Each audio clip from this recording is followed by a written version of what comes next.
Thanks for joining us, everyone. We're going to take a quick moment. If you've sat through the last couple of panels, I'm going to do my best to replace AI with taco because apparently that's the new rule. Instead of saying AI Well, if buzzword. it's 7-Eleven, it's taquitos. Taquitos. Okay, perfect. We've now shifted it from AI taco to AI taquito. Perfect. All right, awesome. So I'm Kelly Raviston. I lead strategy and intelligence at AMP Agency, and I'm super excited to be here with you today. I don't know if you have a deeper background you would like to share with anyone. I do marketing, loyalty, and monetization in 7-Eleven. Oh. What I love about our first conversation that we had, I'm going to let everyone know we had this conversation, is that we really started talking about behavioral economics and behavioral psychology and really what consumers are doing.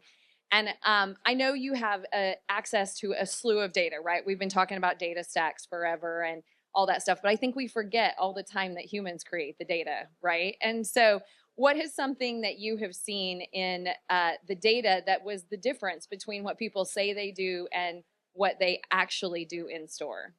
So we built this thing called the Brain Freeze Collective. The Brain Freeze Collective is our consumer panel. We have 300,000 members that have joined to help us build a convenience store of the future, and all of them are mapped into the database. Right. So we know exactly what they do.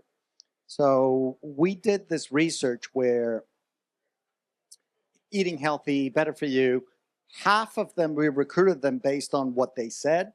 Yeah. And half of them, we recruited them based on what we could see they were doing. Right. And we started the research and we said, hey, are you trying to eat healthy every day? Oh, yeah, I'm trying to eat healthy every day. Okay, we recruited you. Then we looked into the database and I'm like, no, dude, you're eating nachos for breakfast every day. I'm like, come on. But if it happens at a 7-Eleven, does it actually happen? I mean, do those calories count? Depends. That's awesome. Do you want them to count? No, absolutely not. Absolutely not. All right. I wanted to also understand some of the tension that you're navigating between chasing the new innovation, whether it's AI based or any of that kind of stuff, and then the tried and true marketing efforts that we know 7-Eleven for.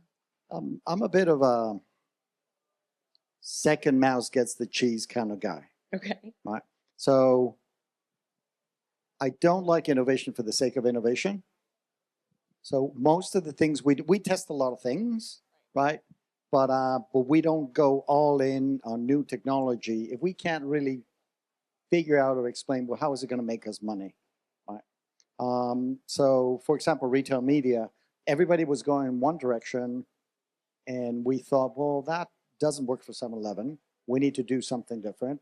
What's our shtick? Our shtick is in store. We have 13,000 stores in the US, 500,000 transactions every hour, 108 million loyalty members. How do we exploit that and create something that gives all of our vendors, the Cokes, Pepsis, Frito-Lays, a differentiated retail media opportunity, for example? Okay. And what were some of those?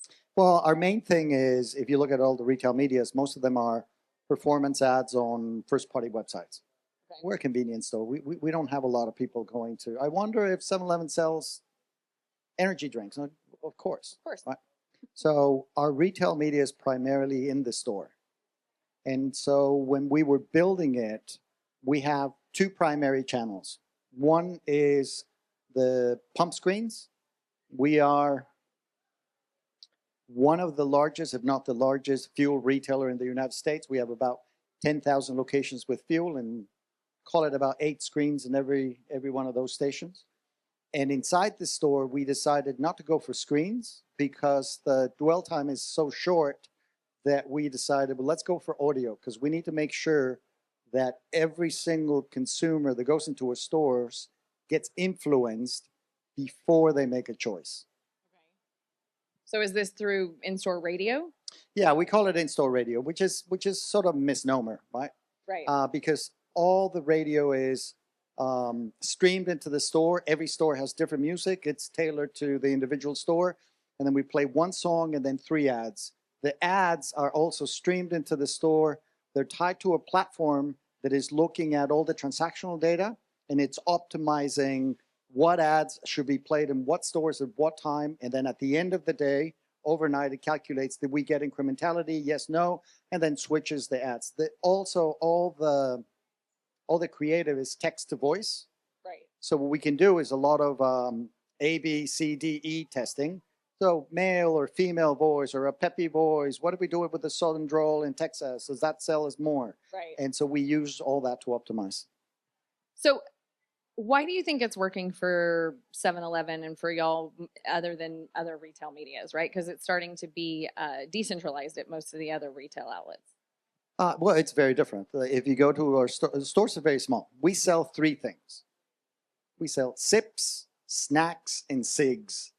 We can't advertise the cigs. So it's basically drinks and snacks, right? And they're right there. If you look at call a mass retailer or a warehouse club, and you hear an ad for Oreos, but you're, I don't know, buying fertilizer for your plants, that's like 2 miles away, right? It's just not right there. It's not very actionable. Whereas for us, it's like, it's 2 steps away. The chips are 2 steps away from the drinks that are 2 steps away from the counter. That's awesome. All right, well, let's talk about that buzzword taquitos, Okay. also known as AI. Tell me, how are you guys implementing AI? Where do you see it playing a role within your RMN and within your practices? Well, we're already using it for the optimization of the ads, right? We could never do that if a human was doing it, right? On the creative side, we're using it, doing the text to voice and varying all the different accents. From the personalization side, we're being very careful. We all have experiences with AIs hallucinating or giving us wrong answers. Sure. And we can't take that risk if we're going to be giving discounts to people. Like, we could lose our shirts. So what we've done is we've broken down our personalization into 5 very discrete products that when we describe them to everybody in the company, the merchants, operators, IT, they all make, okay, I understand how that would work. I understand how IA would make the decision there. Okay, let's put some money behind it. Okay. So, all right. So, what is the advice you give to your teams, or how are your teams ensuring that when you're looking for these AI optimizations, you're keeping it human centric to the behaviors you're actually seeing in the stores, right? Going back to our first question of not what they're saying from the data and the expectations from the data, but the actual behaviors. The main question that I ask my team is, do you understand how the machine is going to make the decision? If you don't do it. Don't do it. Don't do it, because if it's a black box, don't do it. And I'm a very simple guy. For AI to work in personalization, making offers, and I'm not talking about the creative, I'm actually talking about putting money on the table, giving somebody a discount. You need 3 things. A lot of clearly labeled data, and our data is very clean. You need a really good algorithm to make the decision of what to show the customer.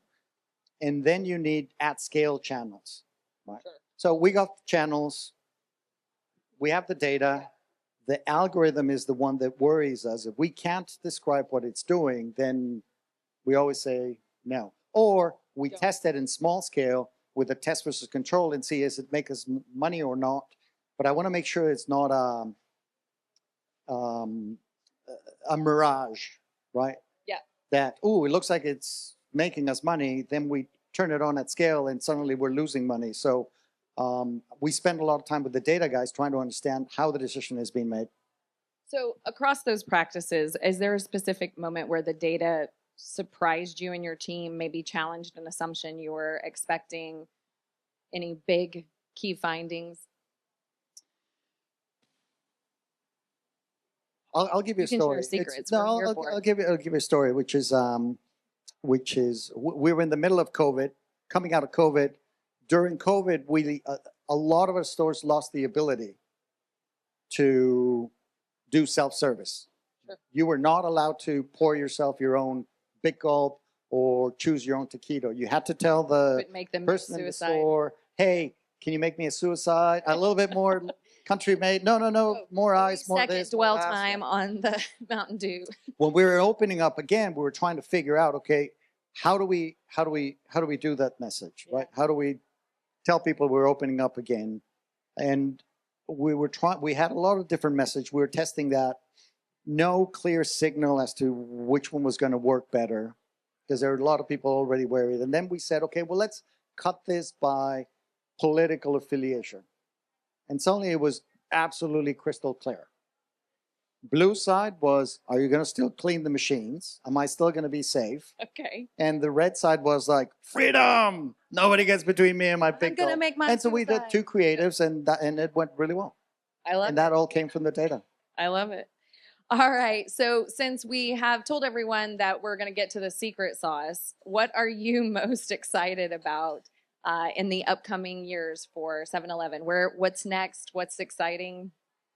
I think the thing that is exciting for us, and this is going to take some time, but one of the reasons why we went for radio in the store, it's not only we think it's a great product for retail media, but we also create a really good ambience in the store. 7-Eleven is really tied into culture, and we think music is very important. And talking to a lot of artists, what we've heard is it's really hard to break in as a new musician into the industry.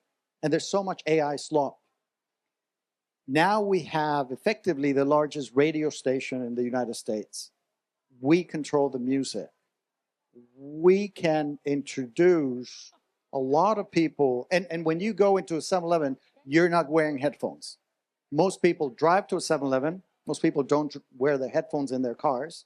So when you're going in, you're listening to the music we have. So the thing that excites us is, what can we do with the music in the store to help introduce new artists? Or we're also talking to, call it some concert promoters. Let's say that the Backstreet Boys are going to be here in 2 months, and suddenly 7-Eleven starts having a lot of Backstreet Boys music in heavy rotation in the local stores, and for some reason, ticket sales go a lot better. There's a lot of opportunities like that we're working on. So you guys, once a convenience store, now also a media network, and now also leading in music. Well, we're drops. part of the community. For us, it's part of the community. We're Yeah. part of the culture. When I first joined 7-Eleven, everybody told me, oh, 7-Eleven is a destination.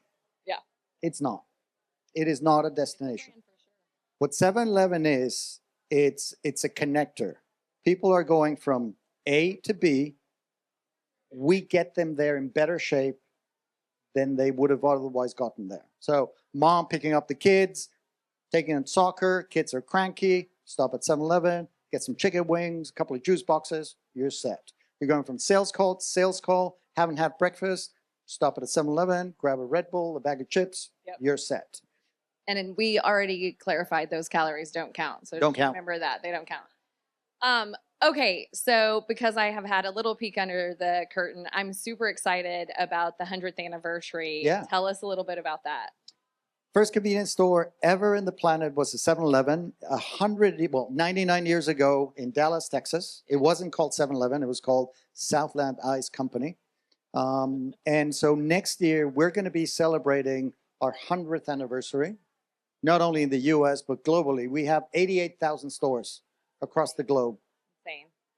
I know. I was when we were talking a little bit. What I thought was so cool is you're obviously seeing a lot of the innovation that's happening in the other countries coming into the stores, like the Japanese Sandos and some of that other stuff. Is there anything we can get really excited about the calories not counting that are coming soon with the 100th Absolutely. anniversary? We're trying to introduce a lot more of the bestsellers around the globe into the United States. Later this year, we're going to have our Korean items go in. Early next year is going to be a lot more Japanese things coming in. It's a very difficult thing to do because the distances, getting food created centrally and getting it fresh to a store is a lot more difficult in the United States with the distances we have than in Tokyo, which has 5,000 stores within a 2-hour drive. But yeah, we're getting there. Very exciting. Definitely want to leave some time for questions. Does anyone have? Oh, Double Oh, we down. got two. All right, you Very guys fight it out, and then we'll see who. Hi, Doris Davis. I was with Sam's Club. Question for you, because there are two dynamics at play, right, with making the secret sauce happen. You've got your stores, and then you've got your franchisees. How do you make sure that compliance is happening on the franchise level to make sure that this sauce is cumulative and it's going to happen? Yeah, well, that's a great question. I mean, we're a primarily franchise model, right? Franchisee is a small business owner. When you have a good franchisee, they will dedicate their lives to making that store, those customers, giving them the best experience.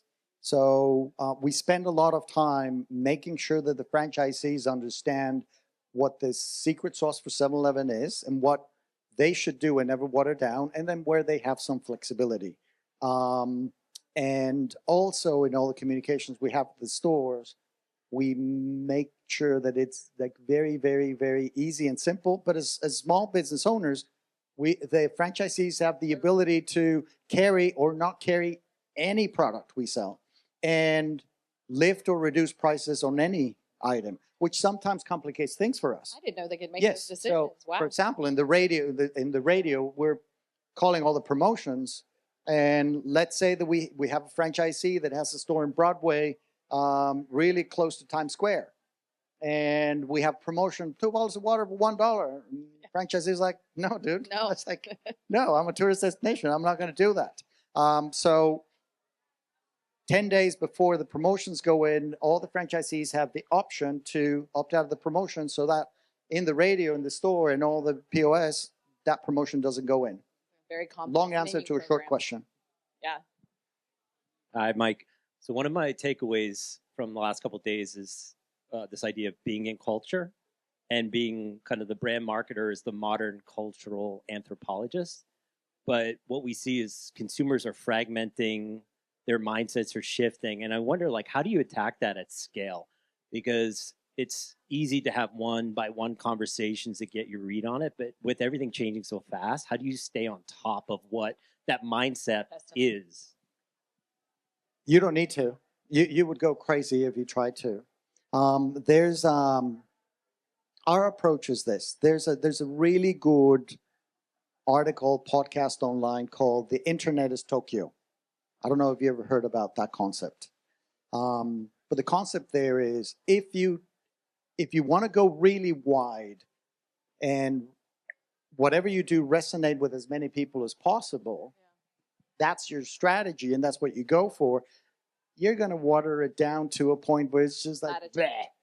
Like nobody cares about that. The idea of the internet is Tokyo is, and you should read this article, it's really good, or a podcast, whatever it is, look it up. This guy is saying, I was in Tokyo and there was a store that sold vinyl LPs only from the 1970s. No CDs, nothing from the 60s, 50s, nothing from the 80s, 90s, only 70s. And that store could survive because it's in Tokyo and there's a transient population of 40 million people, right? You could not have a store like that in Peoria or in, I don't know, North Carolina, right? Anywhere. Austin, wouldn't work. The internet is Tokyo. You can be as niche as you want into the internet and you will find a large enough group of people. Now, if you connect deeply with that, really honestly, deeply with that small group of people, and you do really cool things together, it can go really wide, it can go really viral. Our example is, if you go to 7-Eleven, if you go to 7-Eleven's Instagram feed, what you'll see is a ton of cars. The cars of 7-Eleven. I encourage you all to do it. Go to Instagram, to go cars of 7-Eleven.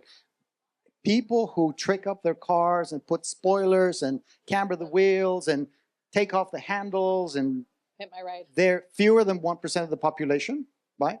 But they absolutely love us. They love taking the pictures of their cars outside of 7-Eleven. So we sponsor the meet. They market for us. But 30% of the male population in the United States loves that car porn, right? But it works because it's not fake. It's like they love us. The car people love us. We love them back.